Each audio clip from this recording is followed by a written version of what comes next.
Hey, everybody. Welcome back to Monday Kick in the Pants. This week it happens to be on Tuesday. We had some challenges yesterday, so please excuse my tardiness. Angela Fallon here again, bringing you guys a gentle push each week to help you level up in your life, fill you with a dose of Monday motivation on Tuesday this week, and provide you tips to accelerate your success in life and in your career. We have been talking about feeling stuck, like a stuck mindset recently. And I have been giving you guys some things to think about last week, I guess, or was it 2 weeks ago now? Shoot, it may have been 2 weeks ago now. No, it was last week. I asked you guys to kind of check your pulse and ask, are you sleepwalking? Do you need to disrupt yourself and test yourself? Hey, am I just going through the motions each day, or am I really present? And then I told you guys that this week we would talk about mindfulness and what does that really mean? So I looked at the definition of mindfulness, and the dictionary says it's the state of being aware of something. So more awareness of where you're at, right?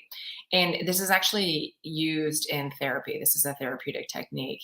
For me, the mindfulness in my life has, I feel like I've gotten a lot stronger in my mindfulness lately. Probably in the last 3 or 4 years, I've really worked hard on being present no matter where I'm at. When I'm at work, I'm present, doing what I need to do at work. And then when I come home, I'm more mindful about what I'm doing with my family, with the dogs, with whatever, right? So it's about being present and it's about being aware where you're at. You can do this with mindset as well whenever you think about what is going on, especially when you feel stuck or maybe even overwhelmed. There's a couple things you can do. For me, I do a couple of things. The first thing I try to do, especially when I'm in my feelings, whenever I'm really feeling physically the impact of something that's upsetting me or overwhelming me or whatever, and I think about okay, let's first kind of like breathe. And when I breathe, I do it very intentionally, and I focus on my breath specifically, on where it's at. And some people, they feel their chest rise and fall. Some people feel their belly go in and out. Some people can feel the air come in and out of the tip of their nose. I actually focus on my nose because I try to breathe more intentionally through my nose with my mouth closed. um, and then the second thing I do is I really think about the facts of my feelings at the time. What are the facts of the things I'm worried about, upset about, sad about, even happy about? What are the facts about it? Um, Most of our emotions actually come from the feelings of the facts, our perception of the facts, not the facts themselves. So, for instance, the last couple of days, I've felt a little overwhelmed because I have a lot going on at work. I have a lot going on in my business. And then I have an interview for this development program at work tomorrow. And this morning I woke up again and I'm thinking, oh my gosh, I have so much to do. I still haven't prepared for that interview yet. I have a lot of stuff at work that needs to get done today. And and how am I going to get the time? Where's the time at to get all this done? My interview's at 2 o'clock tomorrow.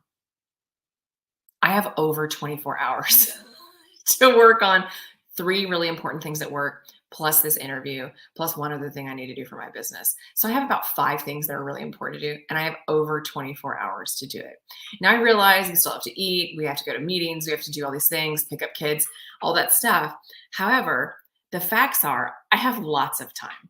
I have plenty of time. The feeling about the facts is I don't have enough time to do the things that I really need to get done today that are super important because I know other things are going to fill my day. The facts, though, are I have plenty of time. The third thing I try to do is, y'all know that I'm a believer. I really try and focus on my connection with God. That's what I really try to do. And normally for me, it's a song. A song either pops into my head, or I go look up a song that's in my iTunes playlist or on YouTube.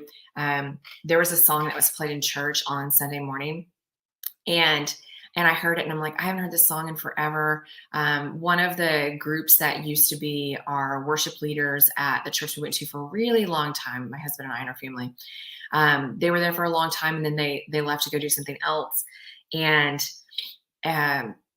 it's it was played the first song on Sunday at a new church that we're at since we've moved to the house we're in now. And it was so nostalgic for me. And I'm like, I love this song. I need to write down the name of it so I can go look it up on YouTube and listen to it more often.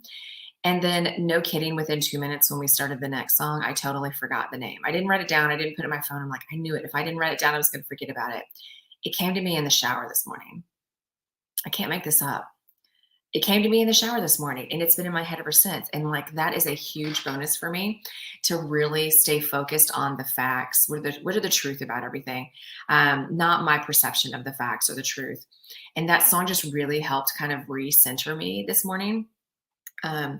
If you want to know the song, just comment below and I'll send it to you. Because it's fading me right now. I can think of the chorus, but center my life on your name. That's what it's called. Center my life on your name. But it's funny how it's really helped me recenter this morning. Isn't that ironic? No, it's a huge blessing. Whenever things like this happen to me, I feel so provided for, cared for, and taken care of. Yeah. So I feel it's funny how I woke up somewhat overwhelmed, yet I feel so provided for. I really think that's why whenever people do like a 12-step program, it's really hard to rely completely on yourself. And that's why it's really important to have a greater power. I told you guys many times that, I believe in God, and my faith has helped me so much. So my mindfulness techniques are largely with my faith as well. Like I said, whether it's a song in my head, what are the facts? What are the things I'm thinking about that are not my facts? That's many other things going on right there. But so focusing on breathing is something physical too. So it's physical, it's mental, and then it's spiritual. Those are the things that I really try to do for mindfulness, and it's amazing how gratitude grows out of it. I told you guys I woke up feeling overwhelmed. I felt slightly overwhelmed yesterday, and then this song pops into my head.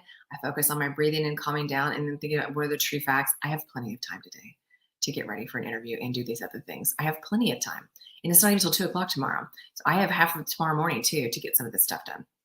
Okay, so